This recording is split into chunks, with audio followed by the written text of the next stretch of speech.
Hey everybody, happy Wednesday. Welcome to the Hang Up. I'm Matt Dillahunty. You're watching it right now on the line. A professional speaker can't put two words together at the beginning of his own damn show. What the hell's that about?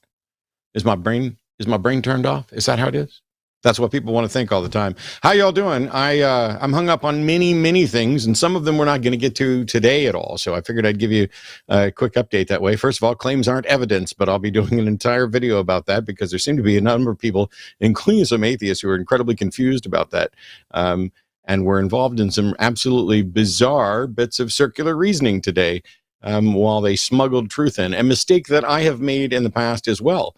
When I suggested that while you can't derive an ought from an is, you could derive an ought from two ises. But what I was doing was smuggling in the very thing I wanted to demonstrate, which is exactly what some people are doing with claims and evidence. But we'll talk about that in an actual video. It's not worth focusing on today. And also, unfortunately, some of you will remember that we got a call from someone in Uganda about the anti-LGBT bill that was being debated and tossed around, and that bill has passed and was met with celebration in, I guess, their legislative building, and an announcement that they would be sending the police out to keep the perversion of queerness out of Uganda. I feel helpless. I felt helpless when that person called wanting advice of what they should do. Because I live in the United States where we're not quite that far. There's certainly some people who would love to see similar bills passed in the United States, but they're not the majority. And hopefully they will never be the majority. But the language in the conversation surrounding LGBT issues is mirroring the conversations that took place in Uganda and elsewhere, because they stem from both religious ideology and ignorance and bigotry. Now, I'm not turning this show into a second version of the Transatlantic Call-In show. But yeah, today what I'm hung up on is both the Ugandan anti-LGBT bill and the things that are going on in the United States. And over the course of just the past 24 hours, I've gotten into it online with two separate issues. One of them, Anna Kasparian, who's an executive producer at the Young Turks, full disclosure, she and I had she may not even know who I am, but we had a falling out years ago over some shit she said that was pretty stupid about atheists. And so I haven't really followed her or paid any attention, but she tweeted out earlier today, I think it was earlier today, I saw it earlier today. Basically, the tweet said, "I'm a woman. Please don't refer to me as a person with a uterus, a menstruating person, a pregnant person, all that stuff." And then she followed that up with, there's ways to support the transgender community without, doing that. So congratulations, Anna. Keep lecturing everybody on how to support the transgender community. Unfortunately, you got it wrong. Nobody's doing that. Nobody's suggesting, all right, I'm sure there's probably somebody out there, but they're just as stupid as the people objecting to it. Generally speaking, nobody's out there suggesting that we should just refer to people in general as a person with a uterus, a person who menstruates, a pregnant person, to individuals. I have no idea. I have no idea if Anna has a uterus. I don't know if she's pregnant or ever been pregnant. I don't know if she menstruates. I don't care. It's none of it. If Anna says that she's a woman and she preferred to be called that, then I'll refer to her as a woman. That's what you do. This is what you'd like to be called. Cool. But it would have never occurred to me to refer to her as someone with a uterus. The only time I hear about this accusation is from people who wrongly think that they are being reduced to their physical characteristics, which, by the way, ironically, is exactly what many of them are trying to do when they take offense and prop up false narratives and deny the existence of trans folks as people with equal status, because there are trans men who have a uterus. Some men have uteruses, some women don't. And so if you're going to be accurate in describing people who can become pregnant, people who are pregnant, the same is true with, the uterus thing as it is for menstruation and pregnancy and everything. If you're going to refer to those people broadly, it makes sense to say people with a uterus rather than just women, because this objection that she's launching is fundamentally identical to the people who are like, don't call me cis, as if it was an insult. I'm sorry that the newfangled language really offends you, but you were always cis. You just didn't know it. It's like you had this privileged position of just being a de facto man, a de facto woman. And all of a sudden, society and culture changed around you, and we recognized that there were different categories, and now all of a sudden, you feel diminished because someone's going to refer to you as a cis man or a cis woman.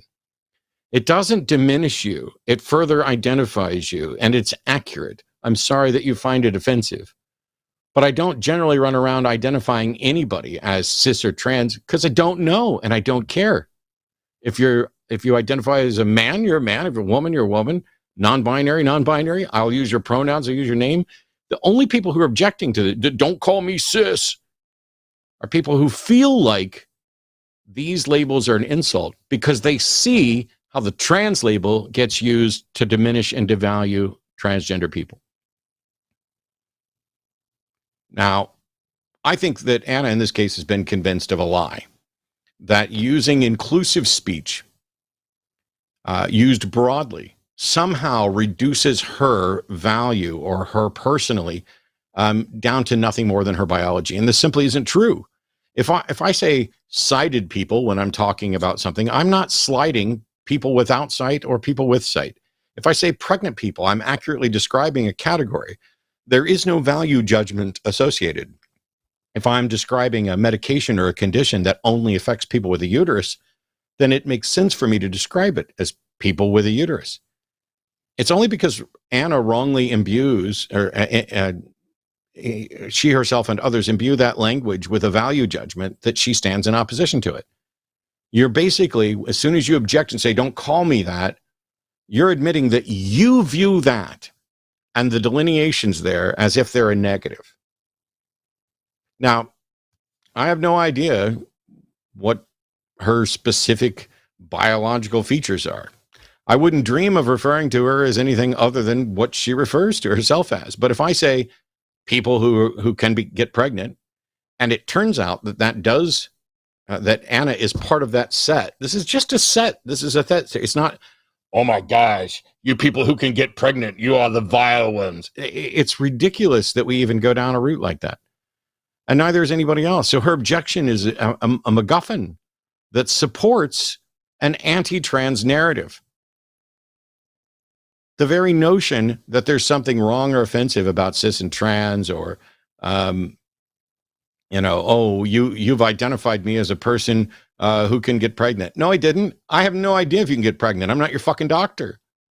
I don't care what's in between your legs. I don't care what's inside your body. You tell me you're a woman. Done. And to top it all off, in addition to Anna, I saw Emmett Meta shared a post that several of us talked about with Richard Dawkins going on to the Piers Morgan show, which, by the way, the second you say, hey, I'm going on Piers Morgan to talk about, well, or not talk about gender, I already know everything that's going to happen. Dawkins has lost the plot. We already talked about this. He's been supporting transphobic people. And what I found most interesting, if you go watch the clip, is, yes, he spewed some biological facts, which overlook a great deal of information about the biology of sex. But, I get it. Anyone from any old school biologist is just going to say, look, it's just a fact that human beings are a sexually dimorphic species. And that is, as a generality, true. I just agreed with Dawkins on gender. No, I agree with Dawkins about the biology of sex. That traditionally we have always been identified as a sexually dimorphic species. But there are other species that are also sexually dimorphic that have exceptions, as do human beings. And setting all of that aside, we're not talking about gametes or what's in somebody's pants. We're talking about gender, which is, to quote or paraphrase the person in the other room, a durable psychological construct. But if you listen to what Dawkins says in that clip, he tosses out very quickly a note about gender, which he almost uses as a shield to protect him from criticism if, well, I was only speaking about biology. I specifically said this wasn't gender. He says, it's gender, but I don't care about that. Well, that's the only thing that anybody's talking about, Richard. The people who are out there identifying as trans and wanting equal rights, equal representation, and to stop being vilified aren't claiming that they have the chromosomes. They're not claiming to be cis. They are identifying as trans. And if you don't want to talk about gender in that way, if you don't want to talk about gender as a construct, shut your fucking pie hole, because that's what the rest of us are talking about. We didn't need Captain Privilege to come marching in and give us a lecture on sexual biology. Everybody already knows all this. He's only talking about sex, but he fails to see that he's both wrong in specifics about sex and that his language is being used to support conversations about gender. Well, he's not responsible for how people take his language and run with it. No, he's not. But when it's been pointed out over and over and you continue to be this sloppy, going on right-wing shows to use the sloppy thing that you know has been used and abused and misrepresented, you are no longer doing anything to support the trans community. You are standing up for the people who are standing in opposition to that, right down to the point when you point out your multimillionaire partners like J.K. Rowling are brave to stand up to the bullies. No, they are the bullies. They are the ones that are using their clout and position of power to deny the fundamental basic human rights of trans folks. But it's not just gender that he clearly doesn't care about. It's the people that he doesn't care about. That doesn't interest him. It's not an academic thing. The people who have to fight for the recognition that his privilege grants him by default. When you're relegated to spewing your thoughts with a sloppy shield to protect you as a way out, just in case things get too hairy, by saying, I'm not talking about gender, I don't care about gender, blah, blah, blah, you've lost the plot. Now, like I said, today's not the Transatlantic Call-In Show. By the way, Transatlantic Call-In Show will be tomorrow with Ben and Katy. And so if you've been called transphobic, if you have thoughts about this, if you are Richard Dawkins and want to actually engage with actual people who identify as trans, talk with them instead of about them, or in Dawkins' case, talk with them instead of avoiding talking about them, or more accurately, talking about them while pretending that you're not talking about them, you can just call into the Transatlantic Call-In Show. As a matter of fact, they might even be willing to have you on for an extended period of time. I don't know. Could be they're more tired of you than the rest of us are. On Sunday, it'll be me and Jimmy on the Sunday show. On Monday, Skeptalk should be Shannon and Fanatic. And Hostility has no confirmed host yet, but next week, Hang Up is going to be Kenneth Leonard. So that's the schedule here on the line. Huge thank you to Alex for agreeing to call in on short notice. And please welcome my guest who did not know what the hell I was going to talk about today, but happened to engage on this subject as well, Vice Rhino. Hello. How you? Everything's kind of frozen on my end, so can you guys see me? I see you just fine, and you're moving and everything. Okay, so I can ignore what I'm not seeing. I'm good. How are you? Irritated, but I noticed you jumped in on some of this today, so I was going to get your thoughts on this as well. Yeah, so I don't really disagree at all. Like, as far as the people, like pregnant people or people with uteruses are concerned, like you summed it up pretty easily, is like when you're talking about things that could affect people who can be pregnant but are not women, it just kind of makes sense to use the term people who can get pregnant, because that's what you're talking about. But that's not how anyone discusses anything in normal conversation. Oh, here we go. I can see myself again. Awesome. Yeah, but that's so that's not how we do things in normal conversation. Like, I'm not going to, if there's a group of women who are all women, I'm not going to be like, oh, those people with uteruses over there, because I don't know whether they have uteruses. Yeah, but it's I weird. Probably know whether or not they identify as women.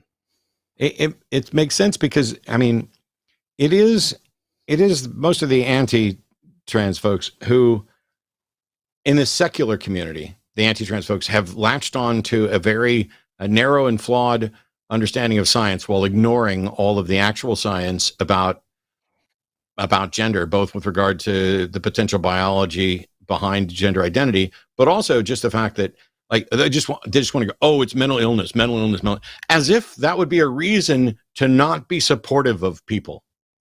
Like, oh yeah, those mentally ill people, let's just shit all over them and not give them rights and things like that. It's bizarre to me that as a mentally ill person, I can kind of commiserate with that. Yeah, no, I one of the things that always kind of strikes me about it, like the whole red herring of whether or not sex even is a binary. So like we were talking about this a little bit before we went live, but there is some evidence to suggest that gender identity is something that forms in your brain while you're in the uterus. So it is it's not unreasonable to consider gender identity as a part of biological sex. But just set that aside and just keep gender and sex completely separate for the moment. Why does anybody care whether sex is binary or not when we're talking about gender? Why does that even get brought up? Why do we need to talk about I always get laughs when I pronounce it because I say gay meats, and gametes just doesn't sound right to me. So I say gay meats and everybody's like, oh, gay meat. And, okay. Gay meats sounds like a bar downtown that we should go to. Yeah. Well, okay, that might be my Christian high school education, because I also learned that it's not alleles, it's alleles. So no, it's alleles. Yeah, no, that one I managed to change, but gay meats is just one that it just sounds wrong. So to say gametes to me. Do you do evolution or evolution? Depends. I do evolution when I'm making evolution. Yes. But, normally I just say evolution. So we've got callers on hold, and I want to get to all kinds of stuff, but it's been a while since you and I have had a chance to do anything together, and I'm glad to see that you're doing well. I don't know that there's a link down below. I think we overlooked linking directly to your content. So let's see if a producer can get that link out there. If you type Vice Rhino into any search bar, I'll probably come up. I will get that in the description before the show's over. Cool. But fill us all in on what you got going on, what you've been up to lately, where they can find you, etc., and not just on Twitter.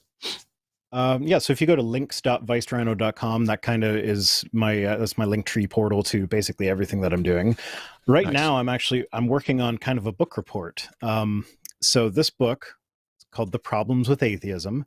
It's written by Pastor Robert L. Dickey, who is a pastor that years and years and years and years ago, I used to be part of an MLM, and he was kind of the pastor for that MLM. So I've been to this guy's services. I've met him on occasion and, had a conversation with him. And so now I did a video response to like a DVD sermon of his a couple years ago. And I discovered while I was doing some preliminary research for that he wrote a book. And I bookmarked it, and I didn't do anything with it for years. And then I was just like, okay, you know what? I'm going to buy that book finally so I can delete that bookmark. And man, this book is just hilarious. Like, really?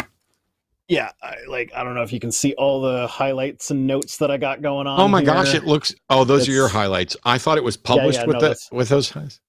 No, that's me. Okay. That's At me. first I thought it was published that way. So when you open the front page and there was like blue and yellow, I was like, oh, is this like the teen cool Bible where we're going to highlight stuff in it? But no, you just highlighted it yourself. No, and it's ridiculous. He should have hired an editor because there's just so many typos and everything. And he hits all the tropes. My favorite sentence, though, so far is, not everyone will have an interest in understanding the issues I am raising in this book. And I made a little note there that says, not even the author. That looks like a tiny book too. It is. It's only like 75 pages or something like that. I'm a complete failure. I've been talking about my first book for a decade. I could have written a 75-page book. Hell, I've written 75-page emails before. Oh my God. I have toyed with the idea of just like taking a few of my scripts and smushing them together and calling it a book. Well, but then the idea of editing that just seems like a nightmare, so I've never done it. Originally, one of the plans for the second or third book was to take email exchanges that I've had with people because of the atheist experience and edit those down into a format that would be a good back and forth. Unfortunately, the atheist community of Austin locked me out of my email and won't give them back to me. So, after dedicating 18 years of my life to an organization, that's the thanks I got. But we have calls ready. If you're ready to take some. I am. Sweet. Let's start off with Sean in Australia. Pronouns are he, him. And has a question about a friend suffering from depression. So welcome, Sean. You're on the line on the hang up. This is amazing to be able to speak with you. Thank you for taking my call. Absolutely. I've been listening to, I feel like I've been daydreaming until I came across your content, and I've listened to every single podcast that you've been on, the Atheist Experience. It's amazing. But that's enough gushing. I'm a bit nervous. But since listening to atheist debates and all of your talks on philosophy and fallacies and logic, I've got this friend that I really care about, and he's almost 60 years old. I'm almost 30, but we've been like brothers since we met for the last 10 years. And we started speaking, like I've had a kid recently, so I've kind of drifted apart, and we want to catch up again. And then he started talking about God, and, all of the lights started flashing in my head saying, how about we talk about this a bit more? Like what religion are you with right now? And he says, oh, no, you just take the good parts from different gods, like Buddhism, Islam, and Christianity. And I said, then my inner Matt started talking, and it was like, kind of sounds like you're picking and choosing what you want and making your own religion. And he says, well, that's the beauty of God. He's the beauty in everything, and he'll understand. It's like, well, why say that you're religious or spiritual when you're essentially just making your own rules like the rest of us? Well, not making your own rules, but you know what I mean. And then he just immediately kind of dived into this hole of, well, if I don't see you after I die, then there's no point in living. And if we don't live on for eternity, then everything is meaningless, and I might as well just kill myself today. And he's the kind of person that every single time you see him, he's amazing, welcoming, charismatic, but he also always updates you with, man, I've been so depressed, but I just believe in God even harder. And I said, well, my life seems to be going pretty well since I, start thinking rationally and questioning myself, why do I believe something? I don't just go headfirst into things now. And that's hugely because of you, Matt. And then he says, no, whenever you feel like God doesn't exist, that's when you have to pray. You got to pray immediately, and you got to believe even harder, double down pretty much. And so the last few days I've been kind of playing around with the idea, what if we had a glass of wine, we set up a camera and a condenser mic and just recorded a conversation, not necessarily to post it anywhere, but if it turns out to be fruitful, it might benefit not only him and myself, but other people in the same position. But there's a big part of me that's like, what if I don't execute it right? What if I don't worry about speak that. the way, what if I don't speak the way that will reach him? And what if he hurts himself? What if he does something really stupid? I kind of want to get your advice on that. Well, I definitely have thoughts, but Feist, what are you thinking? Well, yeah, as far as recording a conversation, if he's comfortable with that, then don't worry about producing it properly. You don't even need to worry about getting a condenser mic. You can just use a recording app on your phone. And but even if we don't do a video, I'm sorry to cut you off, but even if we don't do a video or anything, the conversation itself, is it worth letting him just believe what he believes, or should I try to reach him? I don't know. So one of the things that kind of stood out to me is that you mentioned depression and potential, maybe I was reading into it, maybe not, but like I got the feeling that there might be like suicidal thoughts going on. And so he talks about it often. My gut reaction with something like that is, I'm not a therapist. I'm not a psychiatrist. I can't diagnose or treat anyone for something like that. So like, I'm not going to, like, if somebody is having suicidal thoughts and the belief in God is keeping them from committing suicide, I'm not going to be the one to be like, oh yeah, no, you shouldn't believe in God at that point. Yeah. Now, I'm not saying that belief in God is a healthy coping mechanism long term, but that's not a game that I'm willing to play.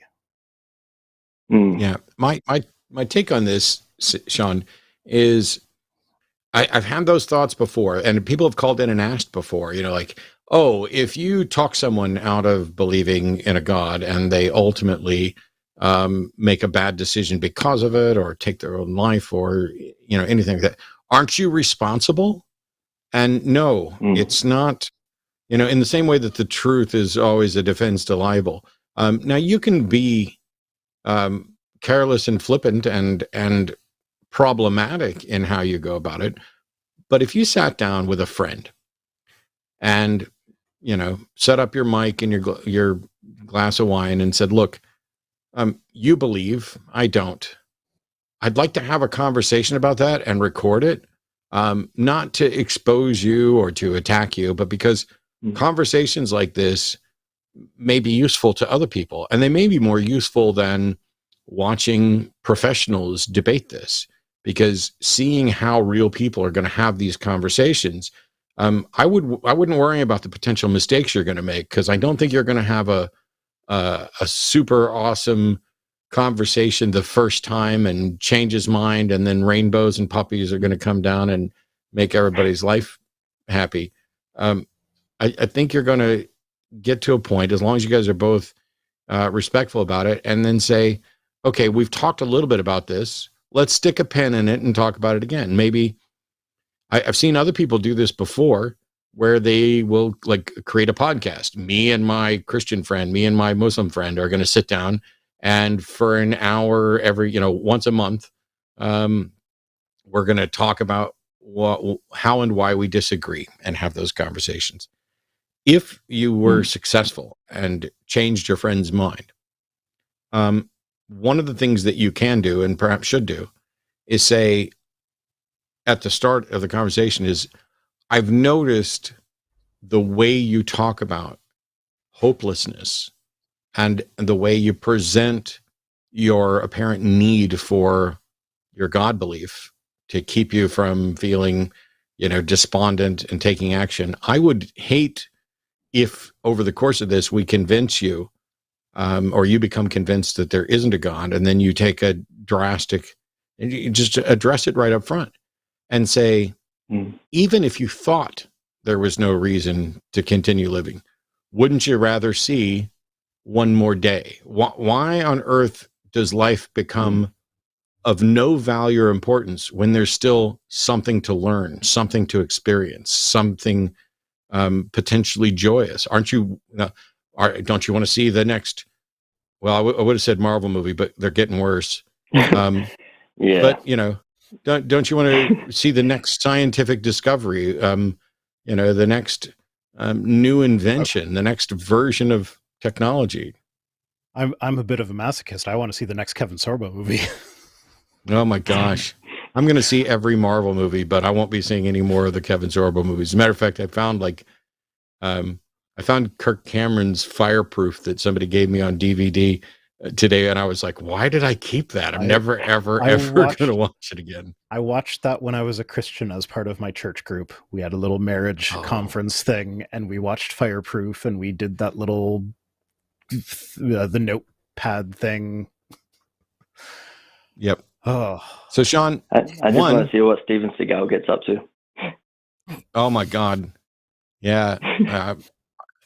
Yeah, I don't have any interest in that either. So I guess the short version of what we're thinking here, Sean, is if you're being honest and caring towards your friend, if your friend ends up taking a drastic step or whatever. That's not, you didn't do that damage to them.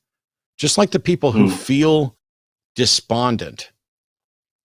I've run across so many atheists who are former believers who, once they give up their belief, they give in to nihilistic notions, and they feel that there's no value and everything else. It's not the recognition that their religion wasn't true or worthy of belief that did that to them. It was the false expectations that were imbued inside them by their religion. When you think that life only has value if it goes on forever, if you're going to exist forever in a paradise, if you think the only value of a relationship is that you're going to meet again in the great beyond or whatever else, that damage sets up a false expectation. And when it's gone, that adds to the depression. It's not reality that is making them nihilistic. It is the former religious belief. Well, there's also the promise of $1 billion. Yeah. Well, I like to think about optimistic nihilism sometimes, where, like, you know, so there's first off, there's the fact that, like, something that is like value comes from how rare something is. So because life is finite, that's why it has value, because if it went on forever, then, like, what does it matter if I had a bad day? I'm going to have many, many good days in the future. Whereas, like, with a more nihilistic view, you can look at that, like, it looks a bit more negative. But then if you take the optimistic nihilist perspective, it can be like, yeah, you know, I did that embarrassing thing and in front of all these people who saw it, but, like, one day the heat death of the universe will happen and that won't matter anymore. And I know that's kind of like a dark humor angle, but it's something that I think about occasionally. That reminds me, something Billie Eilish said is the thing that comforts her on stage. I myself play music on stage for a living, but it's the idea that after I die, everybody that remembers me will die, and nothing I ever did that was cringy or embarrassing will ever matter. So it kind of gives you the freedom to live life a bit more freer, like you're not being watched.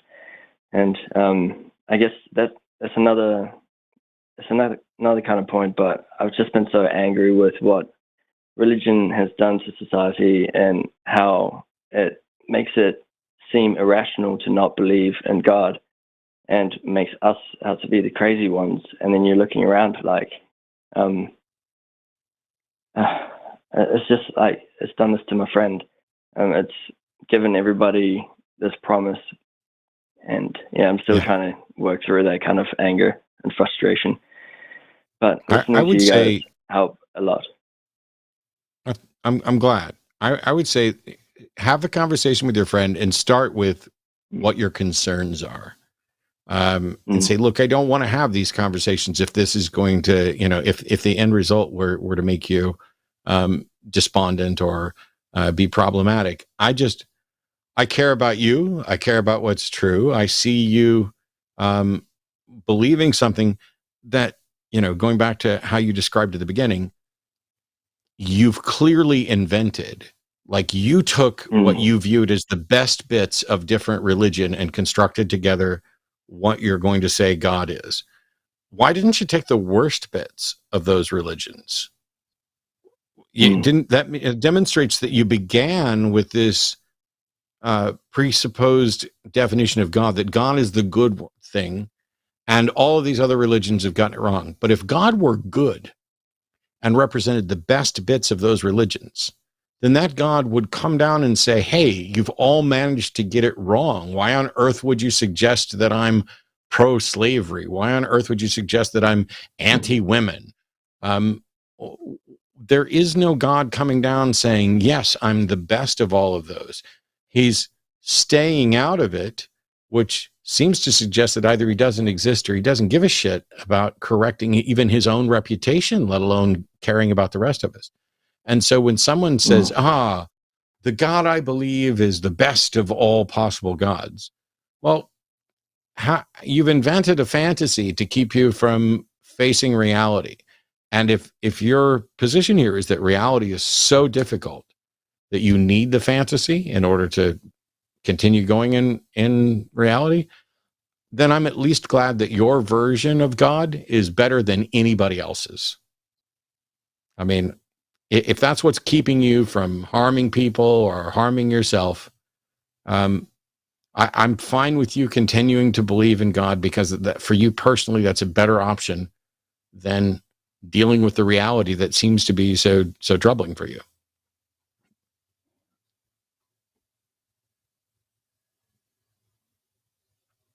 I'm going to try to have a conversation with him and start off nice and gentle and lay everything out at the forefront, then ask him if it's okay to record it. Yeah. But and if he doesn't want to have the conversation, just keep being a friend.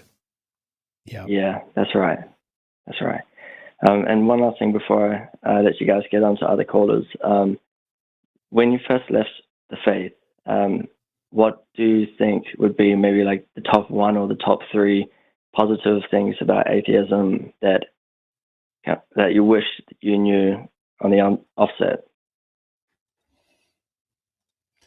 Like when you first left, what do you wish you had realized that makes it a bit better, if that makes any sense? It's for me, the only thing, there's nothing about atheism that makes the world better apart from the notion that all of the worst aspects of theism, I don't have any reason to believe that they're true. I don't have any reason to believe that there's a God watching and judging and hiding and not answering. You know, divine hiddenness being my view of the best argument against God, gods of all type. It's not that atheism has some positive message. It's that now I'm no longer being lied to or lying to others or lying to myself.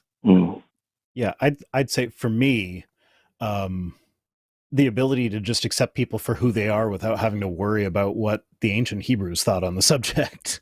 It's like I worked in restaurants when I was a Christian.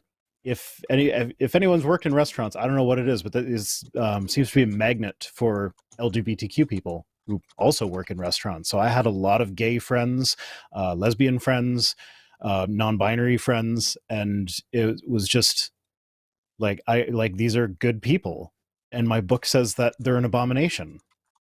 What do I do with that? Like, okay, I'll try and separate it out into the love the sin, hate the sinner thing, but that's not actually a really great way to look at things. It was like, yes, I love you, but I sincerely believe you're going to burn in hell for all of eternity. That's not a good separation. So when I became an atheist, it was just like, it was so freeing to be able to love people for who they are without having this book telling me that no, they're actually bad. Yep. That's amazing. And that's perfect. Thank you so much. Cheers. Thanks, Sean. Thanks. Why don't you give us a no, you're done, or hang up on us, or call me names, or whatever you feel like doing. Okay. I appreciate you both. I love your work, and fuck you, Jimmy. There you go. I mean, I can get somehow that last statement. Go fuck yourself has turned into fuck you and everything else. So cheers. See you later, Sean. All right. Whoops. All right, cool. I had a note. We have so we have 3 callers waiting.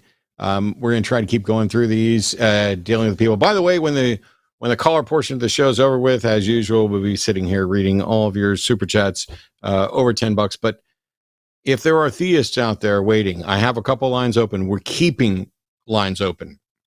If you're a theist and you call and get a busy signal, it's because there's other theists waiting, because we have multiple lines open, and I make sure and remind the call screeners who are doing a great job that if there are theists calling in, I know there are theists out there who have arguments for the existence of God, who are creationists, who are young Earth creationists, who believe everything that Vice and myself have been going after for ages. And so here's your opportunity, especially because if you want to call in and just have a little miniature debate with Vice Rhino, you can do that, and I'll play a game of chess or talk with people in chat or whatever it may be.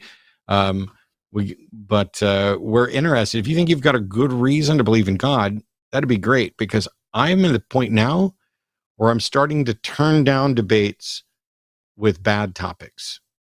As a matter of fact, I turned down a potential debate today. I won't mention with whom. Some of you may have heard of the person, but I figure I'll take a minute here and explain the how and why of what I turned down. The person in question wanted to debate or have a discussion about whether or not Christianity is intellectually respectable. And my immediate response was, I don't know what he means by intellectually respectable. So could you ask him? What we got back is this. The way I approach it is something like this. Is Christianity an intellectually respectable religion / worldview, such that an educated person can be an Orthodox Christian and pursue meaningful integration between their religion and the rest of their beliefs in an intellectually satisfying manner? Now, I can't debate that, because my answer is yes. The topic is, can an educated person, all right, let's just go with William Lane Craig, be an Orthodox Christian under their definition of Orthodox Christian, which they gave? I'd say he probably is, and still be intellectually satisfied in an attempt to explore their religion with their other beliefs? Yes, because a stupid person can be intellectually satisfied by Beavis and Butthead. That's not the issue. I mean, don't get me wrong. Well, the Big Bang was developed by a Catholic priest. Yeah. Yes, educated people can believe and believe strongly and find satisfaction. Okay. Yeah, this boiled down to Christianity is intellectually respectable if it's intellectually satisfying for some educated Christians to explore their religion and the world. Well, of course, that's just yes. I only care about whether or not it's true, not whether or not you are personally intellectually satisfied. Here's a better thing, a debate, but they won't take this. Would Matt be intellectually satisfied by exploring the interaction between Christianity and reality? Probably not. But maybe, I don't know. I find it fun. I still do Bible studies and other stuff. But anyway, we've got David. I'm reading a book called The Problems with Atheism. There you go. David in Pennsylvania, pronouns are him, wants to talk to us about a latent or remaining fear of hell. So David, you're on the Hang Up on the Line. Welcome. Wow, it's great to be here. Matt, Vice Rhino, you're my hero. I'm glad that you're here today. I'm glad to hear it. I am not. Okay. No, it's not you. Thanks for that. I get flustered when people say nice things to me. Well, it's true. Before I begin, I just want to say that I've been watching people like you and Matt and Apologia, and you guys have given me a lot of direction, a lot of things to think about, and I certainly appreciate that. But there is one issue that I can't escape, and it really bothers me. And that is, I have lost my faith a long time ago, but I still have this overwhelming fear that I could be wrong. And I cannot believe in God. There's no way I can believe in God. I've tried to. I've prayed. I've done everything that I need to do. And, as far as what the church said, and I can't believe in God, but I can't shake this fear of hell. And it consumes me sometimes. Yeah. No, that is a very common thing among people who leave religion, is that just the fear of hell got so drilled into them over the years that it stays with them even after they stop believing. And it's like religious trauma is a real thing that happens. Really, it's something unfortunately, there is no quick fix for it. It is something that it will probably fade over time. If you have the ability to, I would highly recommend finding a therapist who would be friendly to someone going through religious trauma. because it's definitely something that it can linger, and it can be damaging and scary. And unfortunately, there's not really anything that can like intellectually you can know for sure that like, oh no, the Bible's completely wrong. It's demonstrably wrong. But the fact that you had the fear of hell drilled into you so much throughout your life, doesn't matter how intellectually satisfied you are with knowing that the Bible's wrong, it still gets stuck in your head. It's just there. Does that make sense? Yeah, it makes a whole lot of sense. And I mean, I'm not gonna lie. If I didn't tell you, I was calling in, for you to somehow give me those words, some type of guidance or whatever. Because, I mean, I have done everything to turn my life around, to be a good person and to be the best person I can be. I spent the first part of my adult life locked up, and this is where I really began to think about things. My life, my relationship with any type of religion, my family, whatever. But sometimes it's just really hard to get these words out of my head. But if you look into the Recovering from Religion Foundation, because they're much more equipped to help people in this situation than I am. Unfortunately, well, I mean, fortunately for me, but this is not something that really affected me all that much. Like every now and then I did get a pang of like, oh, well, what if I'm wrong? But it never really stuck with me as an actual fear, because I went to a very liberal church as a kid, so it wasn't quite drilled into me as much as a lot of other people. So like, unfortunately, I've never been in the same position that you're in, so I can't really commiserate or, it's not that I can't empathize. I'm sorry. I'm having a hard time thinking of the best way to say this, but, yeah, no, it sucks, and time is the best way to heal it, but also look into the Recovering from Religion Foundation, look into therapy, if you're able to. Something that I have found helpful on occasion is to, like, if you do start to feel that fear of hell, just remind yourself that, like, intellectually, I know the Christian God isn't the God that's out there. If there is a God that's out there who actually cares about what we do as human beings, he's probably not going to, eternally torture someone for the ridiculous bullshit that the Christian God finds objectionable. He's probably just going to care about more like, did you try to live a good life? So if some God is out there and there is some sort of afterlife justice system, it's not going to be eternal torture because you watched porn once. Right. But you kind of hit the nail on the head. See, the issue is I know that if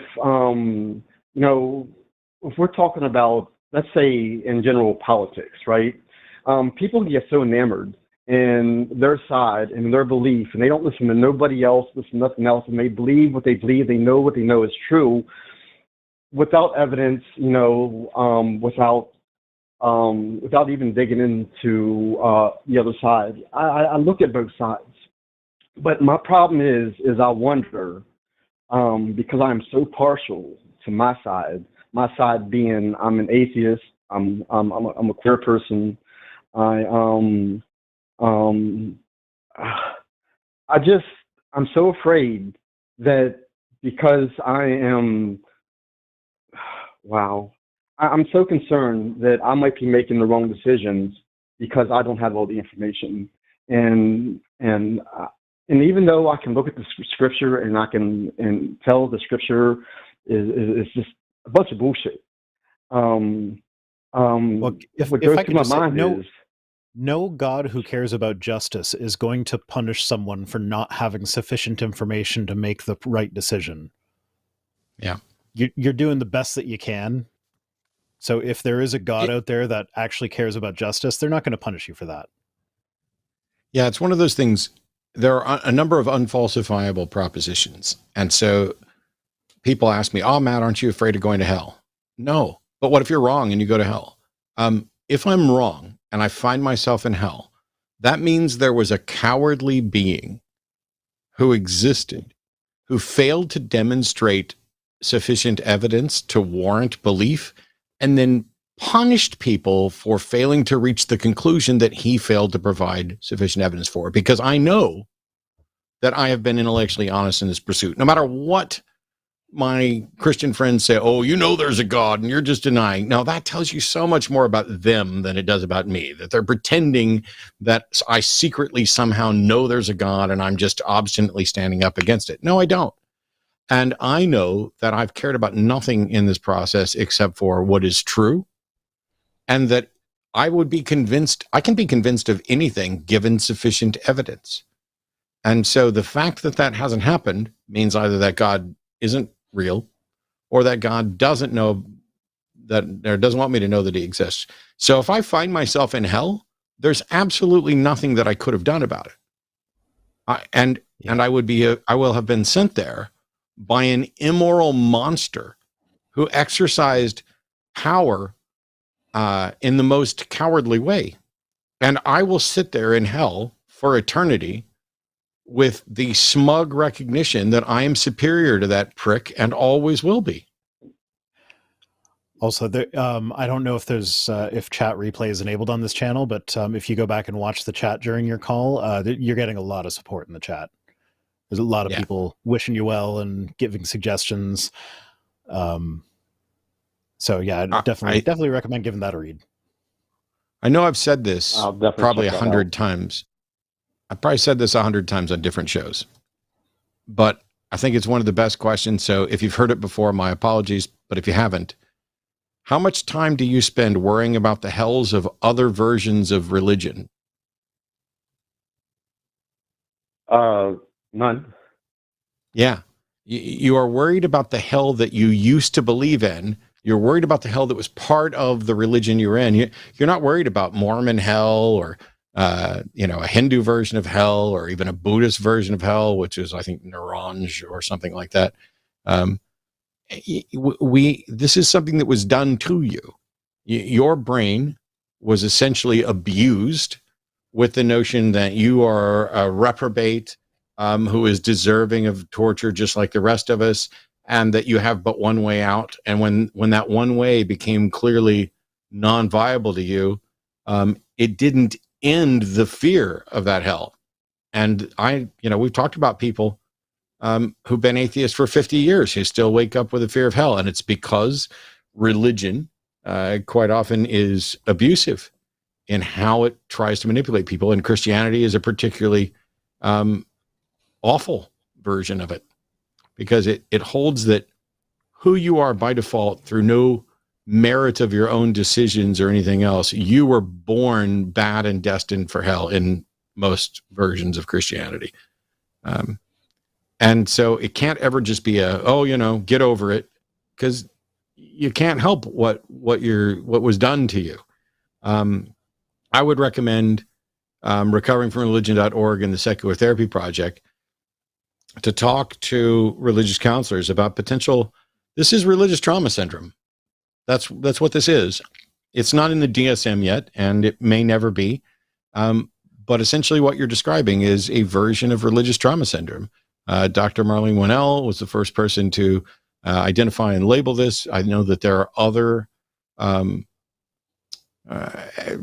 treatment experts who are now looking into it, because the damage done by religion for people who leave religions is just now starting to get recognition. And all I can tell you is you're not alone.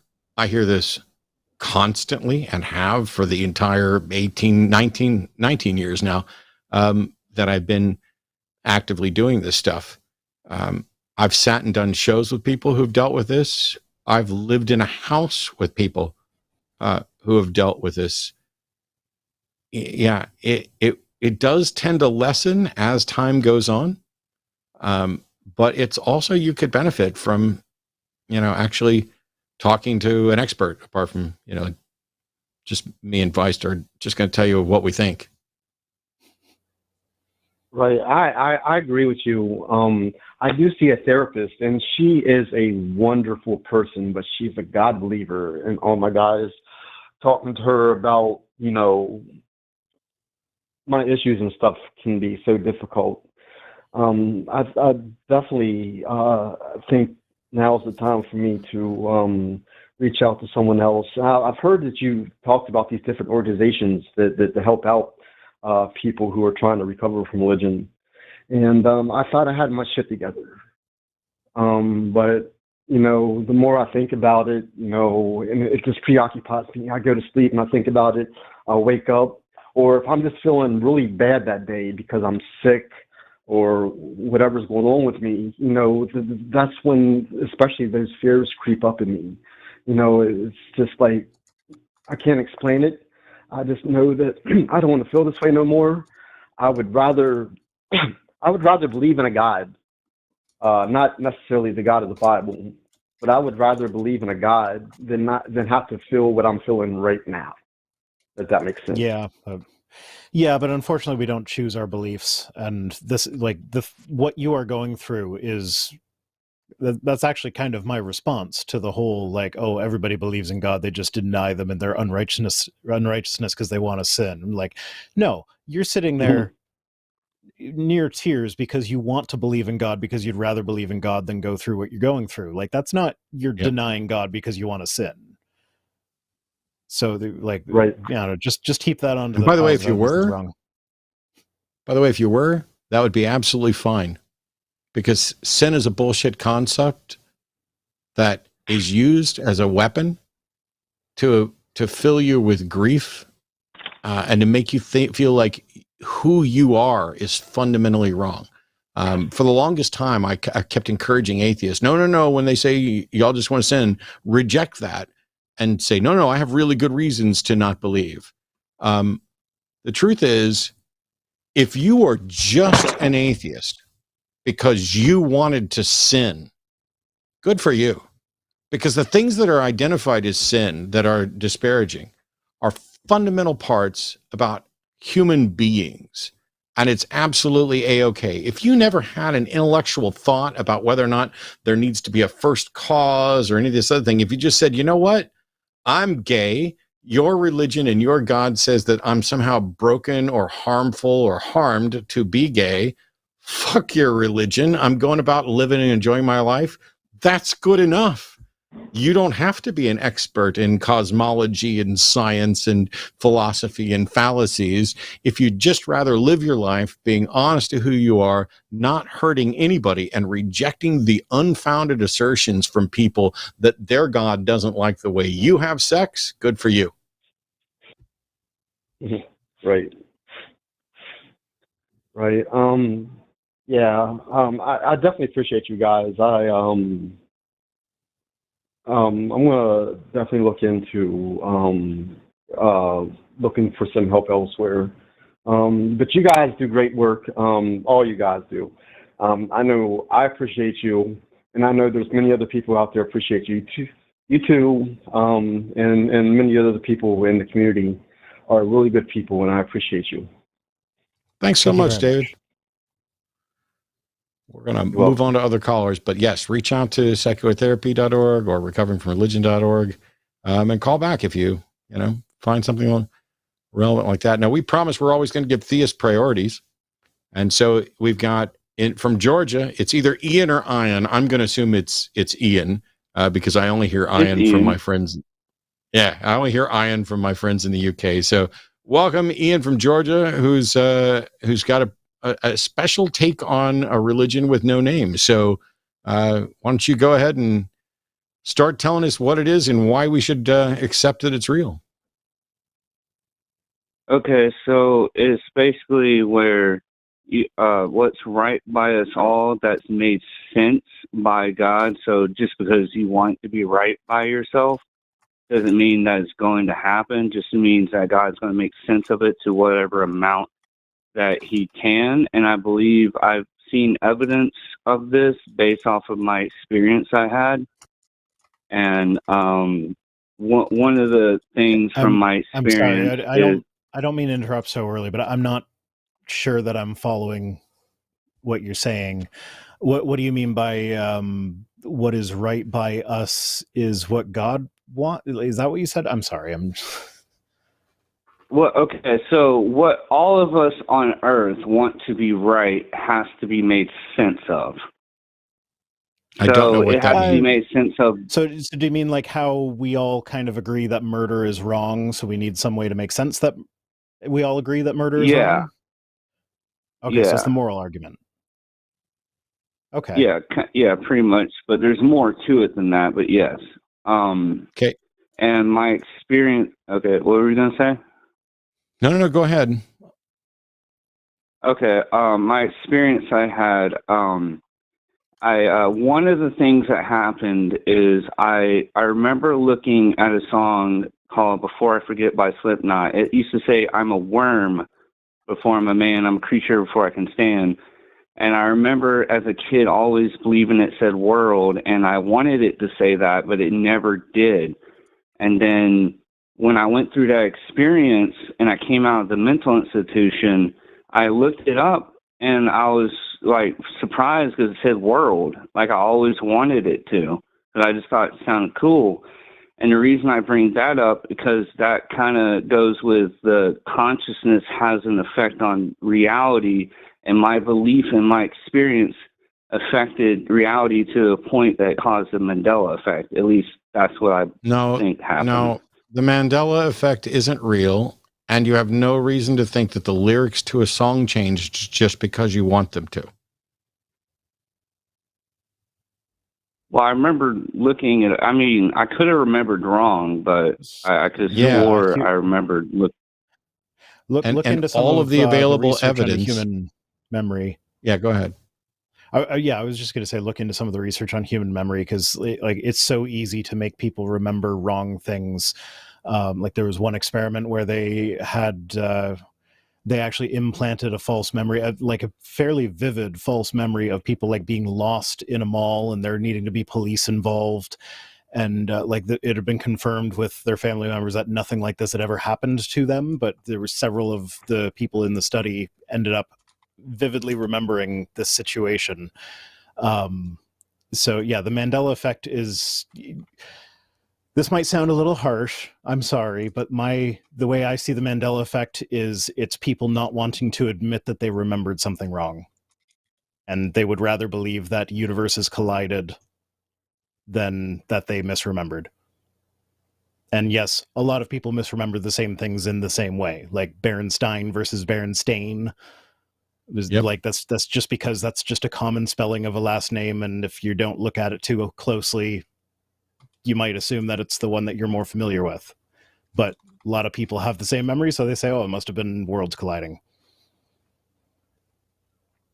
Okay. I mean, yeah, I can understand what you're saying. Let's assume just for a second. Let's take your proposed scenario. In your scenario, either you jumped from one universe to another where the words were what you wanted them to be, or all of reality was rewritten based on what you wanted the words to be. Or you heard the words correctly, but thought they were wrong. And that just lingered with you, that when you finally looked them up, you found out that they were actually what you thought they were. Of the three of those, I don't know how to calculate which one has the highest probability of being the correct answer, but the last one is wholly consistent with what we know about reality and the flaws in memory. And the ones that require you to jump universes or rewrite existence have zero evidence to support them. And while they, for all I know, may be the right answer, there's no way for you to reasonably conclude that that is the right answer. And so by virtue of Occam's razor, or the principle of parsimony, or however you want to look at it, it's probably, and seems more likely, that you just remembered the lyrics, thought you got them wrong, and then found out you got them right. Because if you're thinking that this is somehow proof of God, Your narrative now becomes, I was traveling through time or through the universe. I heard a Slipknot song. I thought it had these words. Then I found out they were wrong. And then they were right, which is evidence that a God rewrote the reality so that my understanding of a Slipknot song would be correct. What on earth makes you think that a God would rewrite reality so that you would get the lyrics of a Slipknot song correct?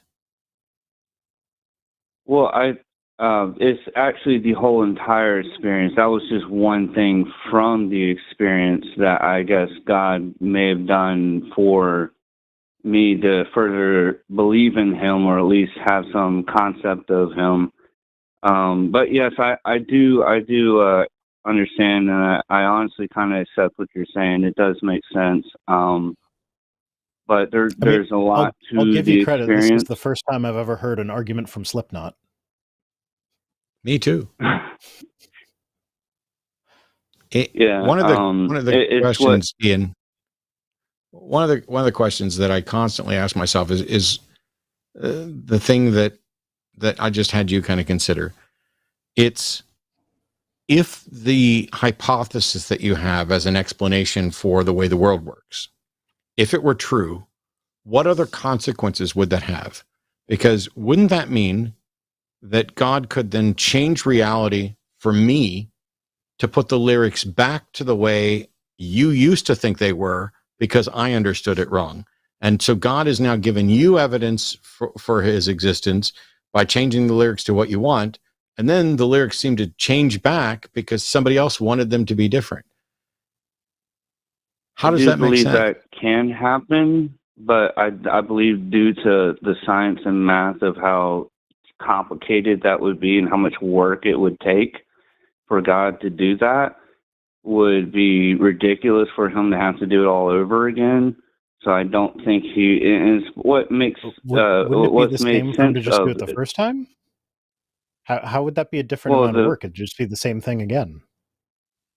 Well, I did a lot of work spiritually for God, and so I guess he paid me back. Okay. What work did you do for God that caused God to rewrite a Slipknot song for you? It's very okay. So, man, there's so much to it. I'm trying to remember all of it.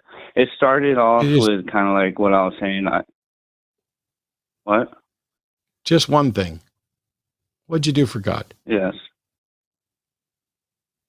I basically tried to make the spirit realm of hell not influence the world as much, and I did everything I could to bring the spirits of heaven to the universe more often. So my question here would be that if God has the power to rewrite the entire universe just to change the line of one song, could he not do that himself if that's what he wants? Like, why does he need you to do that?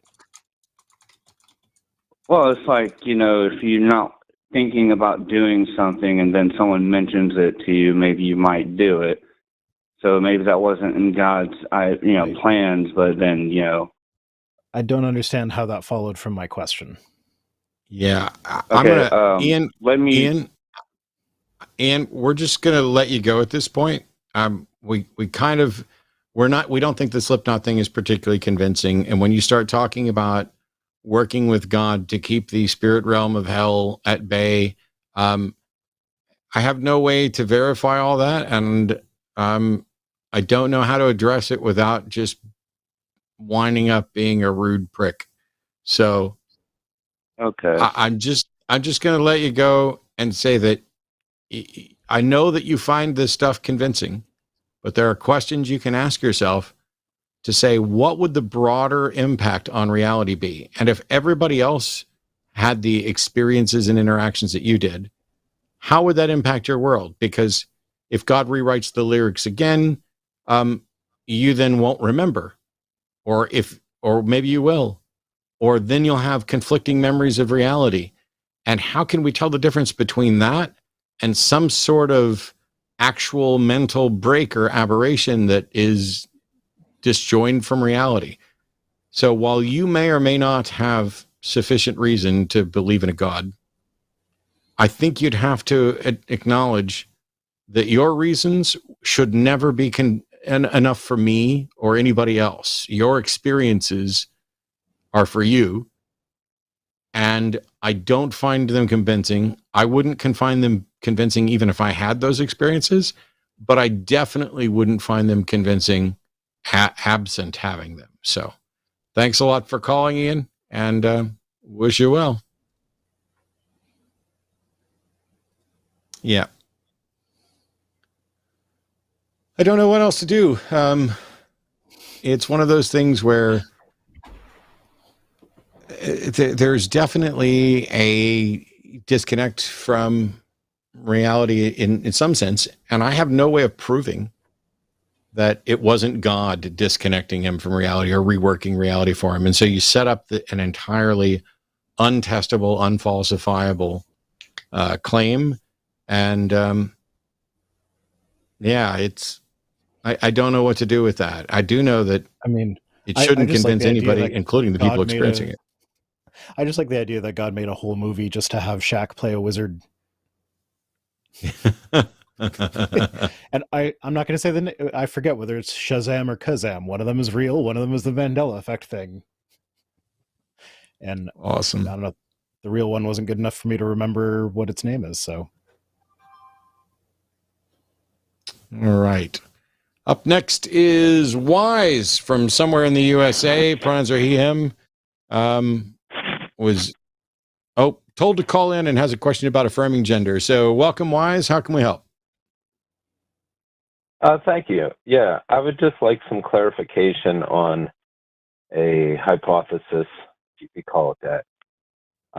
So it goes something like, wouldn't affirming someone's gender be analogous to affirming someone's belief or disbelief in a God? No. Do you have a gender? Sometimes I think I do, and I'm not being facetious here, but I've lived most of my life,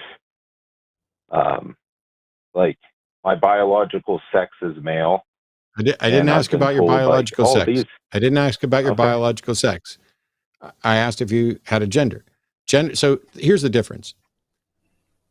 Okay. Belief in a God is a belief. Hang on, I'm talking. Belief in a God is about a belief that is about something that isn't recognized as an identifiable part of reality. If someone believes in a God, that's their business. It's none of mine. It doesn't become mine until they ask me to share that belief, or until they try to convince me of that. And those people who are asserting that a God exists have repeatedly, consistently failed to meet their burden of proof. That's not the same case for gender, both with regard to biological sex, which is more complicated. That I'm still talking. Both with regard to biological sex, which is more complicated than some people make it, but with regard to gender in particular, gender tends to refer to the roles, stereotypical and otherwise, that are derived from traditional secondary and tertiary sex characteristics that are a durable psychological construct. And so affirming someone's gender is something that we have always done for the entirety of humanity. When somebody comes up to you and says, "Hi, my name is Steve. I'm a man, and I go by he, him pronouns," what do you do? I say, "Hi, Steve." Yeah. That's great. Do you tell Steve that you're not going to use that name? No, that's not my point. That Matt. I'm asking questions. I'm asking questions to get to a point. So when somebody says my name's Steve and I'm a man and my pronouns are he, him, none of us would say, "No, you're not. I'm not using those." Right. We generally just allow people to self-identify and go along with it. And so you are, and always have, You are and always have affirmed people's gender, haven't you? Yes. Yes. Can I add something? So then I also the always question, affirm somebody's. hang on. Affirming gender identity is a complex thing, but we've all always done it. It's only this issue of affirming someone's gender when our biased perception is that they might be wrong about it, but you don't get to decide if somebody else is wrong about it. Transitioning between the assigned at birth gender and one's actual gender starts with counseling, trying on roles, changing clothes, hair, makeup, etc. It doesn't start with medical transitioning. That is all handled by doctors under medical ethics thing. The only thing people are asking for, and I'm talking about trans people, are to respect the name and pronouns and role that they feel is right for them. Respecting their name and pronouns and role is exactly what we've done for everybody. And instead of saying, no, you're not a woman. No, you're not a man.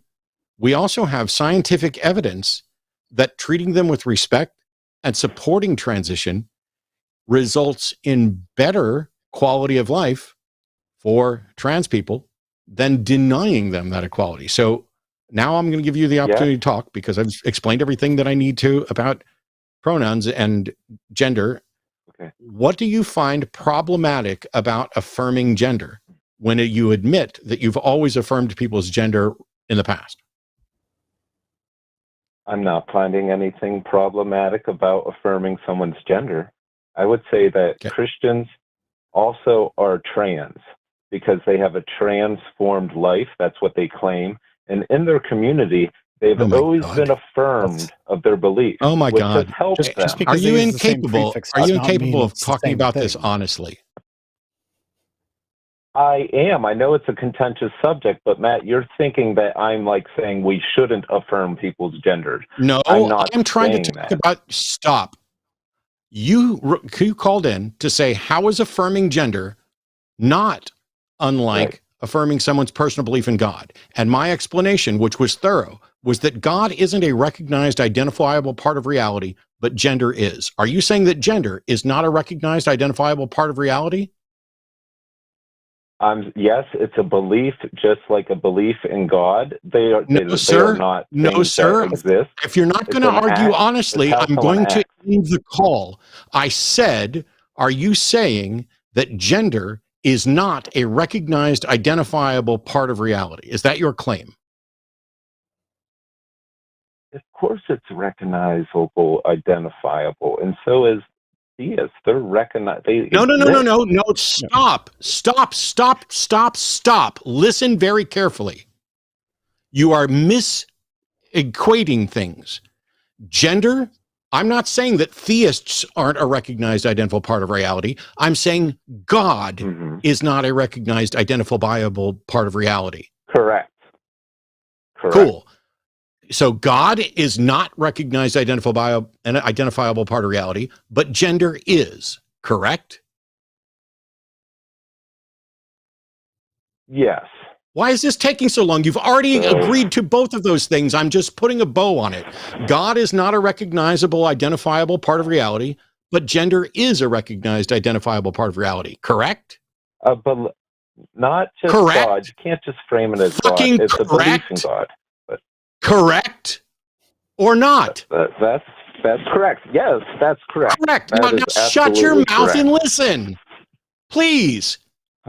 I'm trying to point out your dishonest argument. You said, how is affirming gender unlike affirming God? Well, I'm trying to suss out an understanding here, not strictly speaking with like. I think that's why Matt I've muted you. Very detailed explanation of what it is. I'm actually kind of curious about the whole like Christians are trans because they're trans. Like, does that mean when I transfer money from my bank account is trans? Does that mean a trans lunar orbit is trans in the same way? Like, trans is just a prefix, man. Like that, just like not everything that uses trans prefix is transgender. Yeah, a transdermal patch has nothing to do with transgender.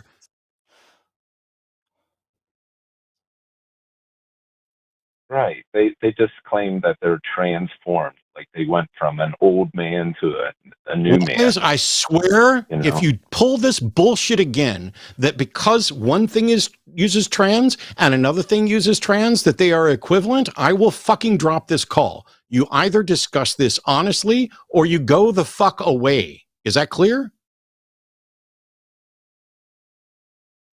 Hey, I get it. I get it. I said it's contentious. Why is it that no matter what fucking question I ask you, it's difficult to get an answer? Look, you asked about the difference between affirming gender and affirming God. Gender is actually recognized, identifiable part of reality. God is not. That's the difference between the two. Do you now understand the difference between affirming gender and affirming God? Well, I'll retract that. Whatever that little thing you said about a recognizable part of reality, like gender is how someone feels, and God is how someone feels. Because that's all you're ever going to get from God. It's just right, Steve, I'm going to mute you, and then we're going to educate you again because you're being dumb as fuck. God is not a feeling. People have feelings about God. Well, like, God is not a feeling. It's like gender is how you feel about yourself. God is how you feel about something else. So like it's different saying this is how I feel about me versus this is how I feel about this other thing that can't be demonstrated to even exist. It's not the same thing. Well, Christians can't claim not to be them anymore. They claim to have died to self and Christ lives in them. Oh my fucking God. It may not very well be the same thing, but first of all, lies, you dishonest. We're not only talking about Christians, you talked about belief in a God. There are more beliefs in various gods than just Christianity. But the difference between any belief in a God and belief in gender is that gender is a recognized, identifiable part of reality, and God is not. What's wrong with that saying? A belief in God is? Look, it's a recognizable dumbass, part of reality. A belief in God is not God, and belief about gender is not gender. If you can't stop making equivocation fallacies, it's a fallacy. Do you understand what a logical fucking fallacy is? No, belief in gender is not about anything then go else the fuck but a away, belief in because you gender. are incapable of arguing honestly after I've pointed out equivocation fallacy. If you're going to call in and say, what's the difference between A and B, and shut up. And I identify the difference between A and B, and then you go on to talk about something else that's irrelevant that is an equivocation fallacy, nobody should be paying any attention to you because your argument is flawed and you are being dishonest. A belief in gender does not have to relate to cis or to sex. It does not have to relate to that. You can believe whatever you want. Just like a belief in God does not relate to God. Yeah, this was about whether or not you affirm gender or affirm God.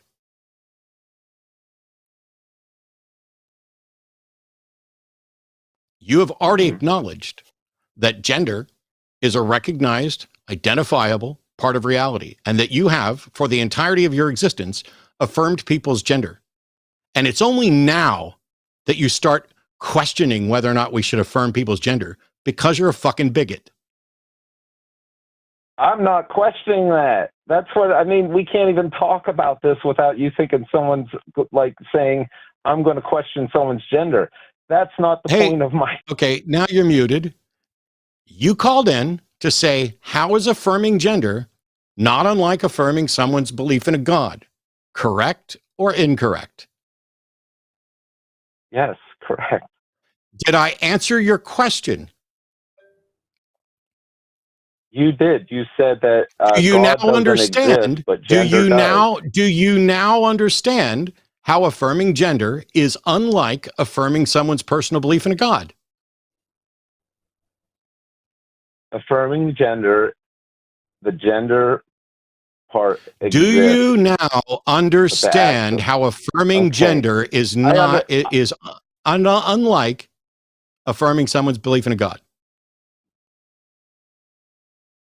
I understand that part, but there's more to then the thank you. story Your that question has been answered. You are welcome for the education. Goodbye.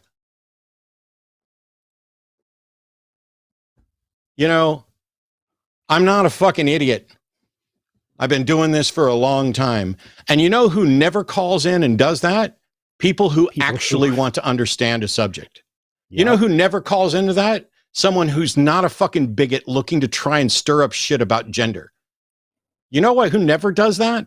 Honest interlocutors. You are so hung up on trying to find a way to do a gotcha to the gender community that you can't even recognize when you are arguing fallaciously and when someone has handed you on a silver fucking platter the answer to your sloppy question. I mean, like, even if we grant the question, nobody's saying that we shouldn't call Christians Christians. I affirm that they are Christians. Yeah. So, like, even if we grant the premise, it's, you still affirm. Yeah. Hey, you're a Christian? Cool. I'll identify. If I'm in a debate and my opponent is Protestant or Catholic and that's an issue for them, I will point out, hey, so-and-so is a Catholic or so-and-so is a Protestant. That's not me affirming that their belief is true.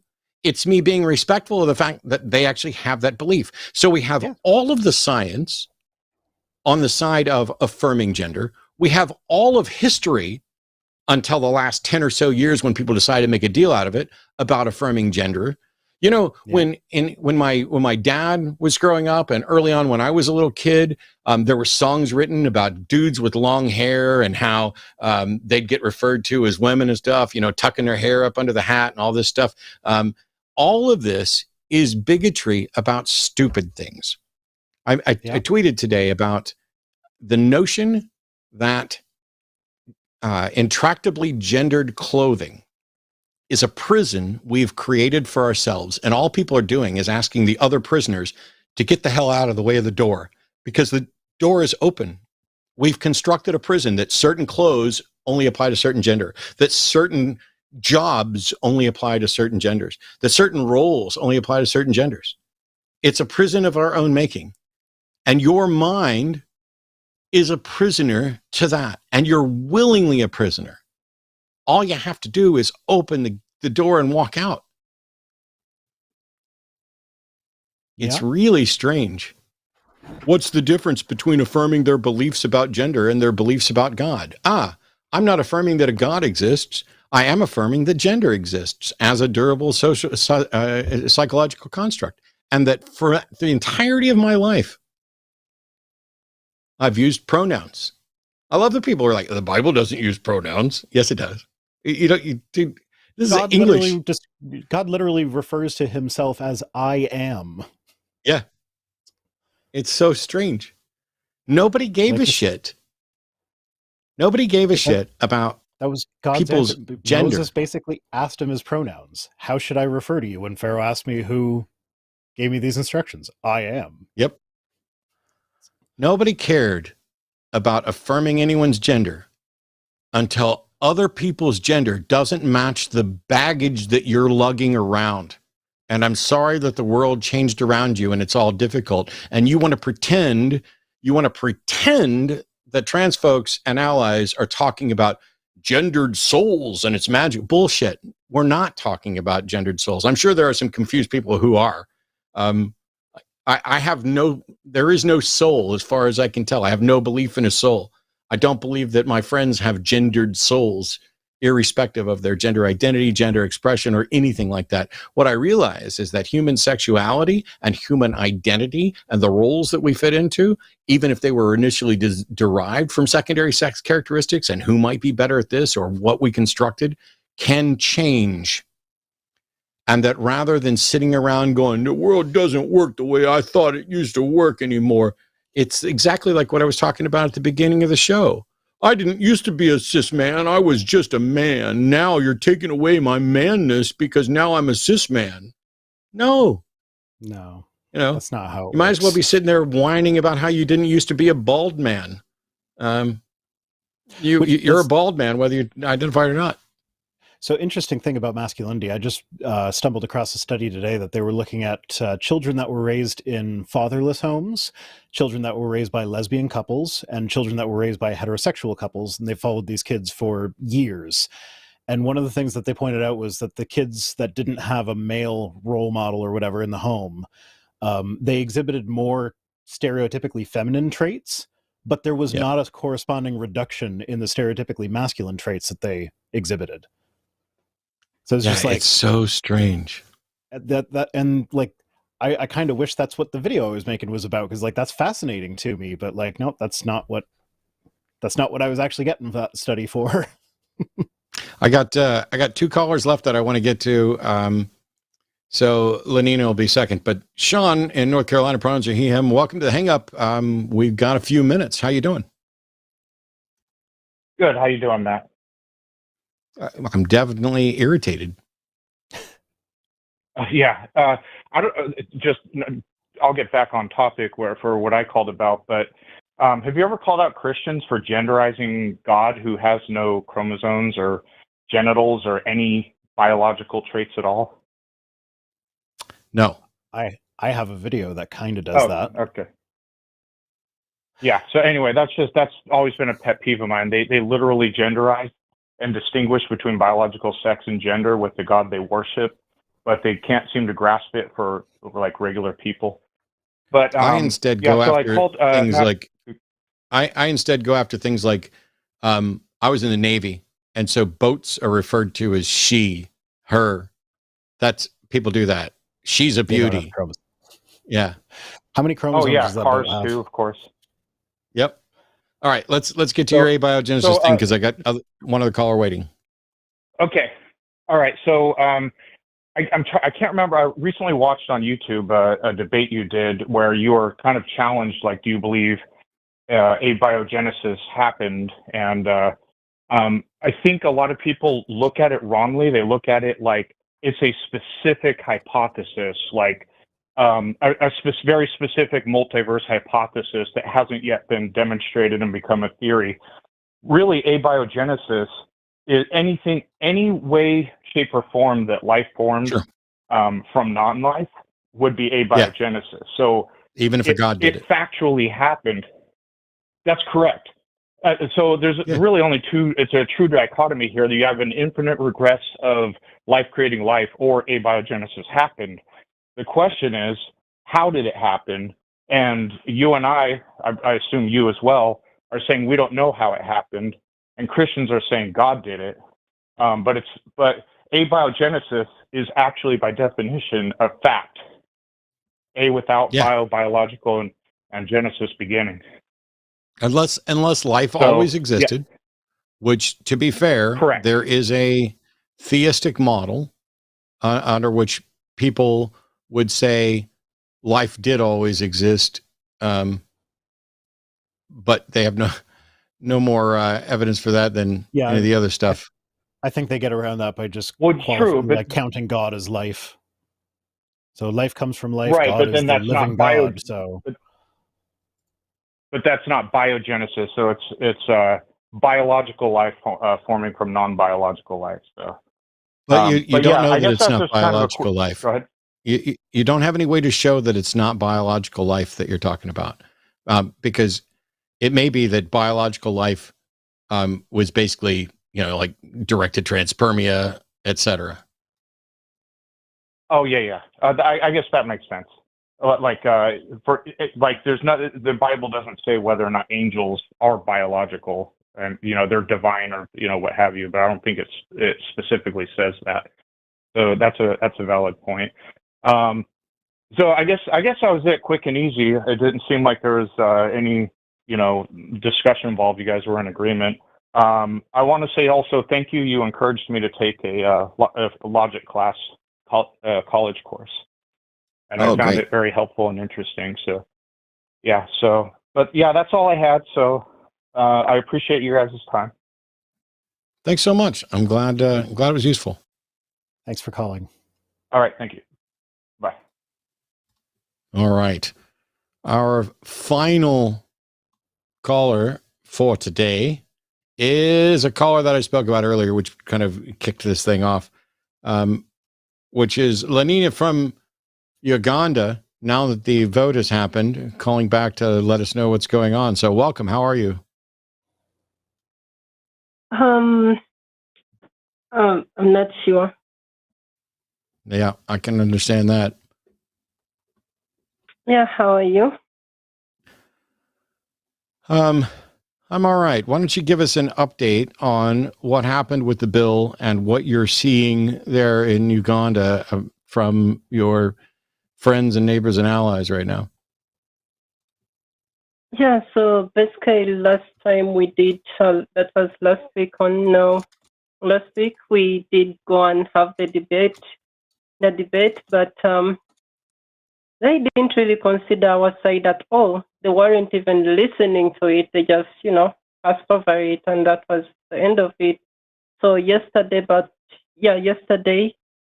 the bill was passed, but not just a bill. It's one of the most cruelest. It's so cruel to an extent that you start questioning yourself, like what, like really? So we have to like kill everyone? Because the terms in it, they have attempted homosexuality, aggravated homosexuality, which all end up with either life imprisonment or death penalty. And then as identifying or going on social media, if they find you on social media with any information about homosexuality in support, there's either, depending on what your statements were, you have either 10 years in prison or 20 years in prison. Then for the minors, they have that is 8 years in prison.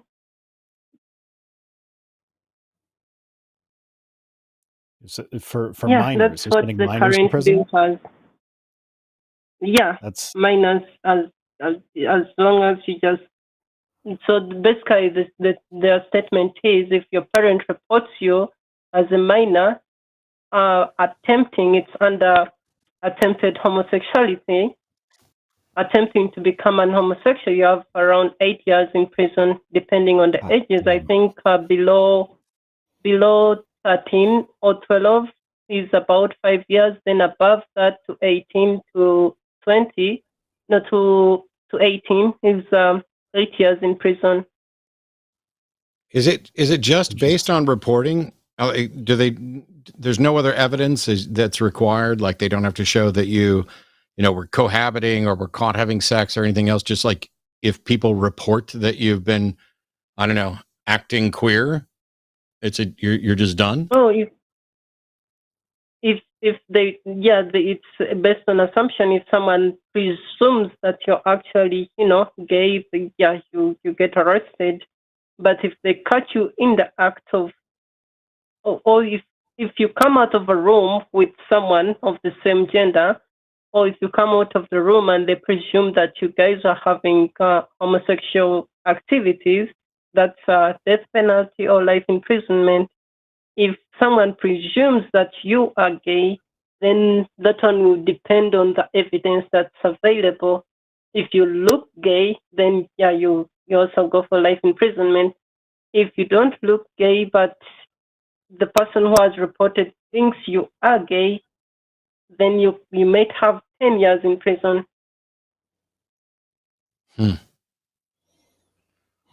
That's so it's first of all, I just want to say thanks for calling back. I saw the news today. I saw the cheering there in, I guess it's Parliament there or whatever it's called. I appreciate you calling back to give us an update, and I'm terribly sorry that this is happening there. And like I said last week, I don't know how to fix the nonsense in my own country other than continuing to educate people. I can't imagine how difficult it must be to be in Uganda and to be queer and to have this sort of attack launched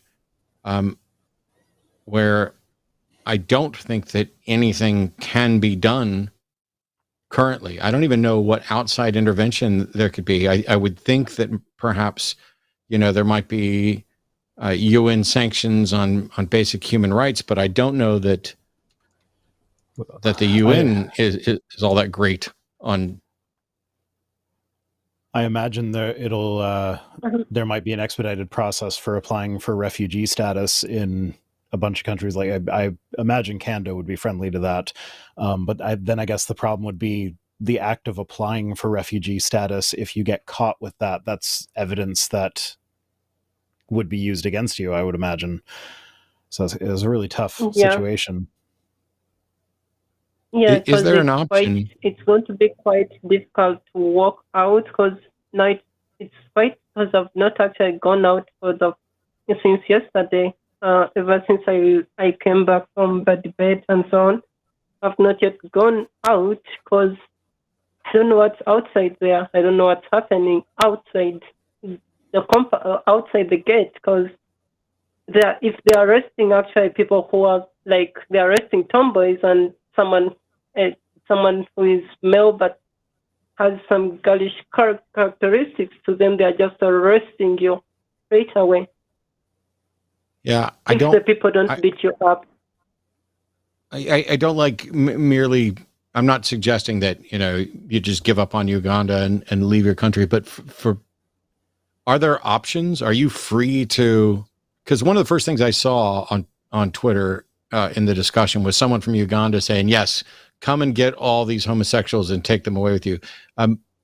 Would the LGBT community? I realize it's a massive sacrifice, but would you guys be free to travel to Kenya or Rwanda or anything neighboring? And would it be better there?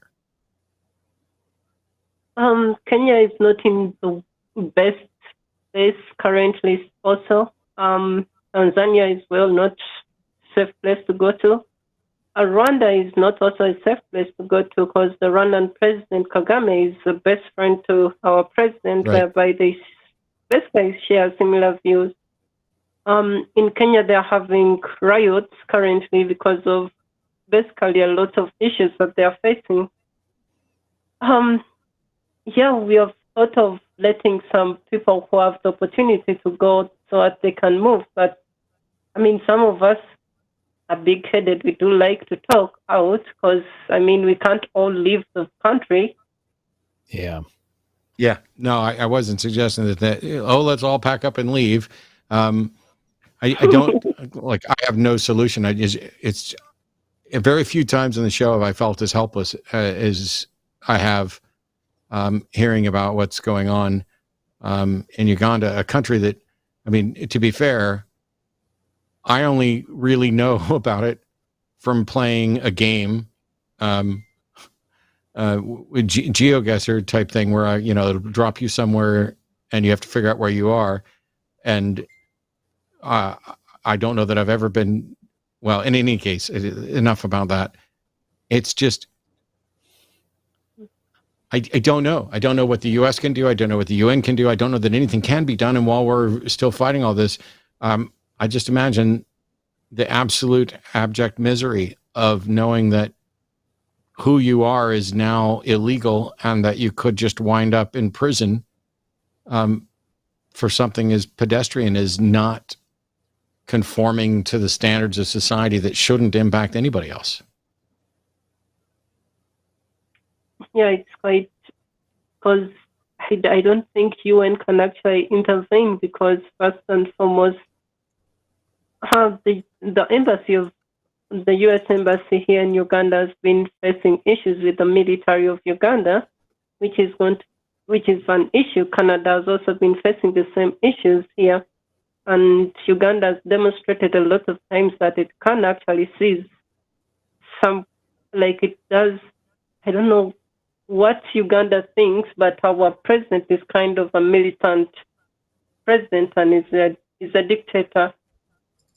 Yeah, it's quite difficult to know what to do. The only thing right now we have hope in is we wish the president either gets sick within this period of time, because the bill has been amended, but now the president has to sign it up and it goes into action. But as Ugandans, as soon as something is agreed upon, it's in action, because the police has started now going up ramping on people. They have started, the landlords are informing people that, hey, we have these people here, and so on. And if anyone reports you and directs the police, they kind of pay them something. Yeah. Well. Yeah. So our hope currently is just we are hoping the president gets sick, but he doesn't sign it. Yeah. I appreciate you calling back in to let us know what's going on. Just know that even if it doesn't change anything, there are people around the world who are standing with you figuratively. I know it doesn't do much good. It's not going to change the Ugandan government. It's not going to make things easier there right away. I just hope that over time, in the same way that we made progress on LGBTQ rights and issues here in the United States, but they are currently under threat again. And so it's not, the United States is not the world leader on anything other than, I don't know, a lack of education. Certainly not the world leader on human rights or LGBTQ rights. And we aren't leading in with human rights, even when we go to the United Nations and things like that. Yeah, I don't know what else to tell you. I appreciate you calling in and checking in and check in again from time to time to let us know you're safe. And if there's things that you guys think people outside of Uganda can do, even if it's just a matter of let's share the story and educate people.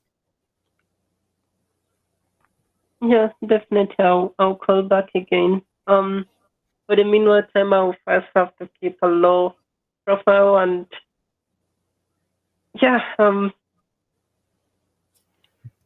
it's for sure. Stay safe. Yeah, thank you so much. Thanks, Lenina. Well, I look forward to hearing from you again. Stay safe and lie your ass off and hide who you are so that you stay safe and can work together with people when hopefully things begin to change there. All the people who've been hidden can come to the forefront. So keep yourself safe. Thank you so much. I will definitely do it. Oh boy. That call dropped right at the end while she was saying that. My apologies. Yeah, so well, I tell you, we got some super chats to go through. Not a ton of them, so we won't be here too late tonight, but it's very difficult hearing that, because I mean, things are so bad here, and I'm arguing with bigots, and I'm arguing with people who are confused, and we're trying to educate people, and we can go at it on Twitter, and we can get, Richard Dawkins can go on there and talk about, oh, I'm not talking about gender or whatever, and we can call him out, and we can do all this, but at least for now, it's still legal, and we've put some protections in place, but the protections that we have here aren't strong enough. Same-sex marriage is probably safe, but we've already lost the Supreme Court. We've lost the right to choose with regard to pregnancy and termination of pregnancy. The governors of Texas and Florida and a number of other states are going after trans rights ad nauseum, and they have this notion of a woke mind virus, and they want to blame everything, including the failure of banks, on some woke mind virus. And it's one of the things is that I've never been a fan of the term woke.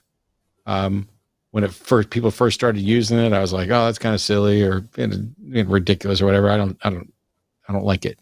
But now it's become so disparaged that much like liberal or queer or any number of other terms like it, it's time to pick it up, dust that fucker off, and just have it tattooed on your forehead. Because what wokeness really refers to is that you're one of the people who can apply empathy. You're one of the people who can recognize the injustices that we've seen in the world and can work together toward a solution that values humans. Wokeness is, in my view, humanism in action. which is ironic how many atheists just reject basic principles of humanists. And, you know, a number of us focused on. Anytime you see woke, just mentally replace it with humanist. And it's like, I am a humanist. I am woke. Yeah. I don't see a problem with that. I'm compassionate. I can care about people. I want to keep, you know. All right, let's get through the super chats, because this is just an incredibly frustrating situation to have to hear about. We're helpless. But $19.99 from Greg Markowski. I'll take you up on that drink someday. We just missed meeting a few weeks ago at the beach.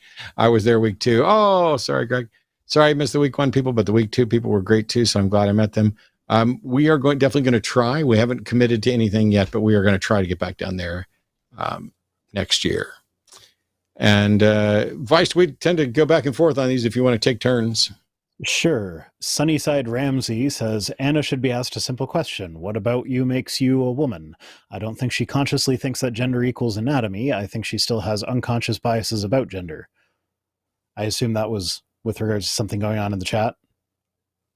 Anna Kasparian that I was talking about at the beginning, who wanted to be referred to as a woman and not as a person with a uterus. They find it's devaluing, but we're not suggesting that people refer to people merely as you are a penis haver, you are a vagina. No, nobody does that. No, just when it's relevant. Like it's funny. I was talking about this just the other day with someone, and it was an honest discussion. Like it wasn't like the people that call in or whatever. It was like, actually, like I would like to know, why are we using people who have uteruses, pregnant people, stuff like that. And one of the things that came up was like, well, I've never heard anyone refer to, penis havers. It's like, yeah, interesting point there. That's kind of a patriarchal thing in that a lot of people don't even think about that. But then like the following day, I heard a podcast where they were talking about vasectomies on Skeptic's Guide to the Universe. And they literally use the term people with penises instead of men. People with testicles. There are people with penises who are not men who have had vasectomies. Yep. And like I texted her right then and there. It's like, oh no, I just heard it. When you're not listening, like when it's not a misogynistic source, they use it equally. Yeah. But $19.99 from Tess. Oh, with no message. Tess has nothing to say, but just wanted to be kind. And so thank you, Tess. That's very kind. Tess. Is this me? Okay, sorry. Yep. Neil the 604 Atheist says, it seems Matt likes hosting with Canadians. True. I like the fake money we get from Canadians too. I say that just to irritate one person. When you hand me a $20 bill in Canada, I can tell just from a glance that it's a $20 bill, whereas in the States, it's all the same. It's so much harder to tell. No. I can tell from a glance that it's a $20 bill, both from the coloration on the backside, but also which president's on there. Oh, you guys have colors now? There are slight hue differences, but it's noticeable, especially if you grew up with just boring green and black money. That's ableist against colorblind people. It's not weird plastic bright colors the way Canadian money is, but indestructible plastic bright colors. Yeah, that shit'll last forever. That's pretty smart. We should get rid of the penny. Well, it's smart until it gets in the ocean. Yeah. Ooh, yeah, I didn't think about that. Anyway, 10 pounds from Pancaking On. Here's the thing. Emmanuel 2023. Emmanuel's a frequent caller here. I think from reading the chat, I think Emmanuel might have been on with Aron Ra on another channel. I don't know. I could be wrong on that, but like, there was a lot of conversation about Emmanuel and Aron Ra within close proximity to each other. I got 2 left. Go ahead and read this, but there may be more super chats coming in. I just want to let people know we're on it now. All right. $20 from, I assume that's Hugo Brown. Hey, Matt, it's been an ongoing dream of mine to volunteer with the line and the atheist community in general. Who do I need to talk to about volunteering and getting involved? Well, Arden, do we have a process yet? Can they just email the line? I don't know So we don't have like an official process, but if you email Jimmy, he can get you into. We have like a specific Discord for mods and call screeners and stuff. And I think definitely emailing Jimmy is the probably the best route to getting there, the fastest. I would recommend emailing calltheline@gmail.com. It's the social email address that's down there, and let them know that you're interested in getting involved, because I don't know the specifics. For somebody who just asked when I was going to do a collaboration with Vosh, we did one with Jimmy years ago. I'm sure we can find something. I know for a fact we can find things that Vosh and I disagree about. But I don't know that it's necessary for us to do that right now. By the way, this is currently, oh, wow, this shows up as the last super chat, even though, nope, there's 2 or 3 more coming in. Oh, is this one me again? I don't even know. Okay. Bart Vanderlinden says, "Hey, Matt, thanks for years of inspiration that led to loads of self-education. Have you ever done a gig in the Netherlands, and or is there any chance I could get to buy you enter a drink of choice here?" I haven't done a gig in the Netherlands. The closest I've been is the UK. There was supposed to be a European tour of the Magic and Skepticism show, but COVID and other stuff got in the way. So right now, there's not an opportunity for you to buy me the enter a drink of your choice thing. But I'm looking forward to possibly next year getting over to Europe. And I don't know. I don't really schedule or book my own stuff. So it's a little difficult to answer. But I appreciate it nonetheless. I do get a portion of this. So technically, I'll just get myself a drink, and then I'll just pretend that you were there buying it for me. And then maybe one day we'll be able to share a drink at the same time. $100 from the Wandering Toe. Here's some real American money. Cheers. Well, I mean, if it's digital, who knows how much longer? Yeah. Who knows how much longer that'll even count as real? Oh, don't say that. I get paid in American dollars. Uh-oh. So Claire says, "Arden, now that you're a producer, do you want us to say that you're brilliant and beautiful and hardworking and funny, or simply go fork yourself?" She may be busy at the moment. Okay. Yeah, there were a lot of super chats that just came in, so. Yeah. She also had to have a call with the other producer, the go fuck yourself producer. So he messaged me in the middle of the show saying he was touching his wood. And then he followed that up by sending a picture of the lumber that he is currently working with. Yeah, normally Saturday is wood day for him, but I guess if you can get wood more than one day a week, that's pretty cool. Well, when my shit was all frozen up, I couldn't message Arden because I only have Arden on Twitter, and my whole browser froze. It was completely on my end. It wasn't your guys. So I was messaging Jimmy with the hopes that he could let everybody know that, like, oh, if I am not there, that's why. And it was like an hour later, he's like, I was touching my wood. There you go. Claire, I will see if I can get an answer from Arden for you soon. $30 Canadian from Kathleen Moncrief. Tonight's show really has me think about how much harm is caused by believing in unsubstantiated fantasies. Religion and other evidence-free beliefs are not benign, happy stories, but you all make me feel less alone. Now, see, that's the upbeat thing that I'd like to take away from these things too. So thank you, Kathleen. It's sitting here. It's extra difficult for me because the 19 years that I've been doing this, it's like people are calling and saying, and I have an answer. I know something. I can say something. I can do something. Or my answer is just, I don't know. But in either case, I feel like I've done something positive. When we hear about Uganda and other things, I feel incredibly helpless and way, way, way out of my depth. So Lucky Dog says, "Love the work you do, Matt. The world needs more people like you." Well, I'm not even that fond of myself, and I would agree, just because what it needs is less people who are fighting on absolutely horrific grounds.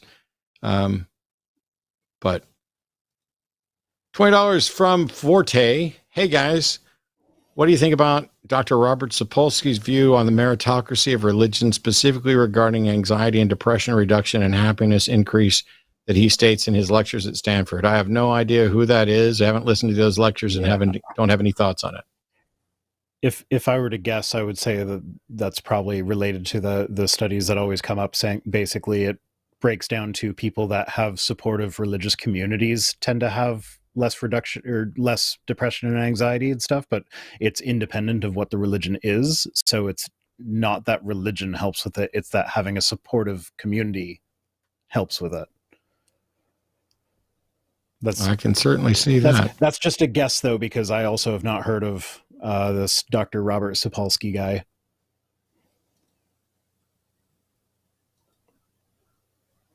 So Enzo says, are there any atheist humanist groups who could help with the Uganda situation?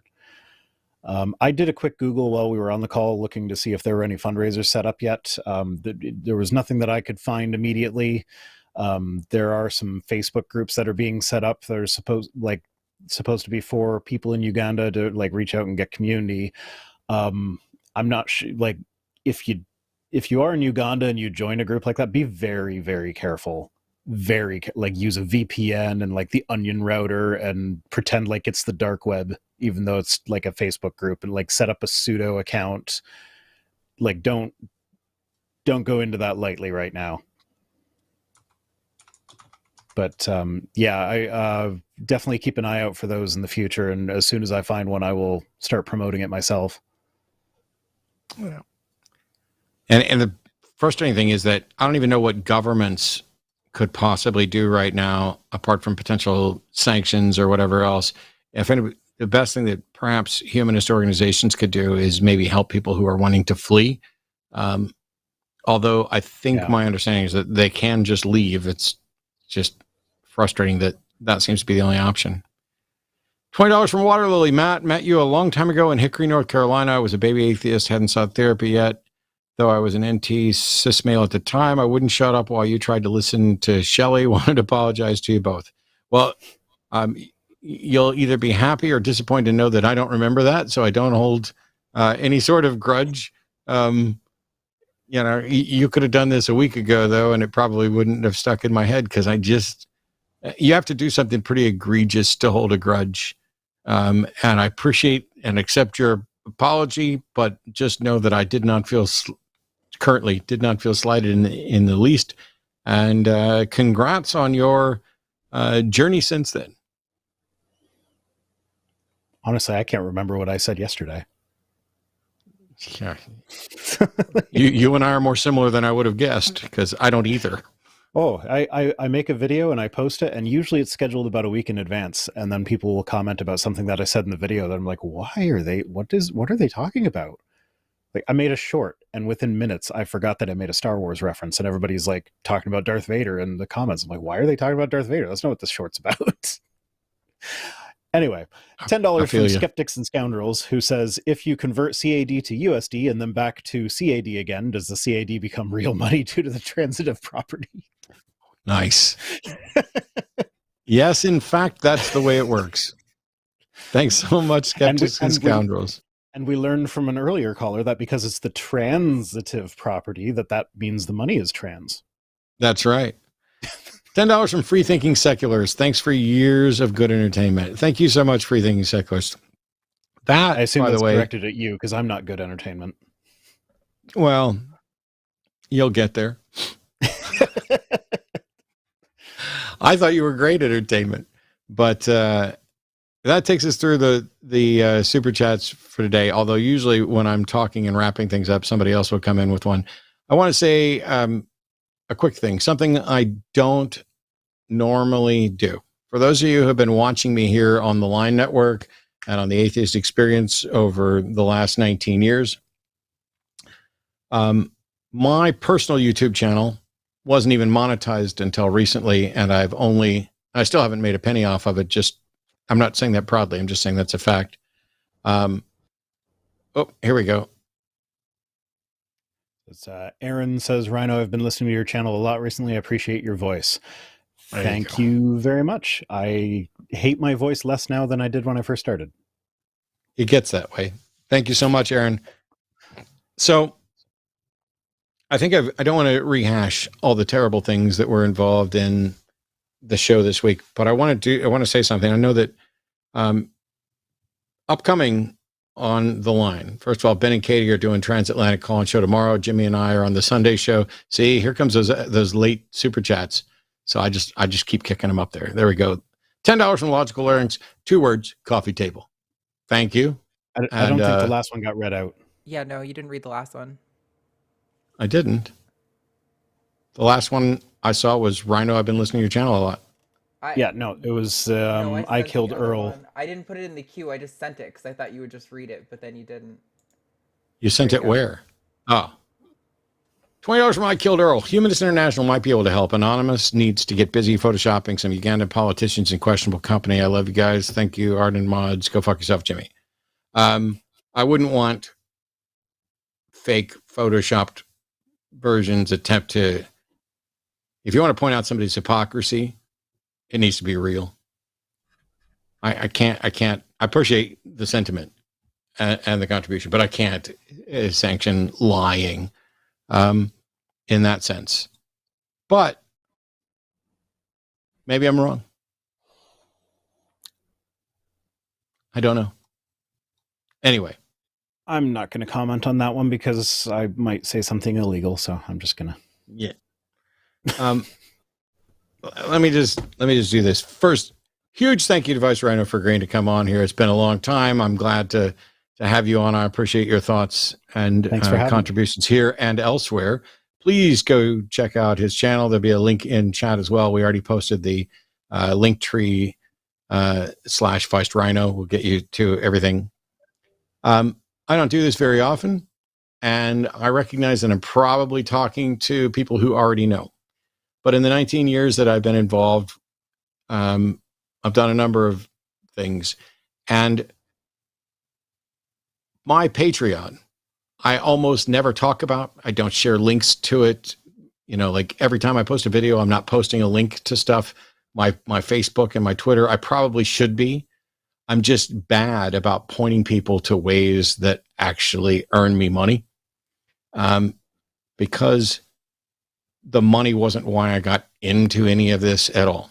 I greatly appreciate everybody's super chats and all of that are coming in. My birthday's coming up, and if you want to do something especially nice, you can go join my Patreon for $1 or more if you want to, just so that we can keep my primary process of coming up with educational videos going. If you are able and to do that, I don't want anybody who's financially strapped to be giving, more money than they should. I never mention it. And I thought today would be a good day to mention it, especially because one of the videos that I'm going to be working up I'm going to be doing a debate review of my most recent debate. I have other debates coming up, and I tend to post those debates and debate reviews and teaching tools. But I'm going to be posting a video specifically about all this conversation that took place about whether or not claims are evidence. And there seems to be a lot of confusion about it. And even if you only joined for 1 month to get early access to that one video, I really want that to be shared to end the confusion. You'll have full access to it. Everybody has full access to everything I do the day after patrons get it.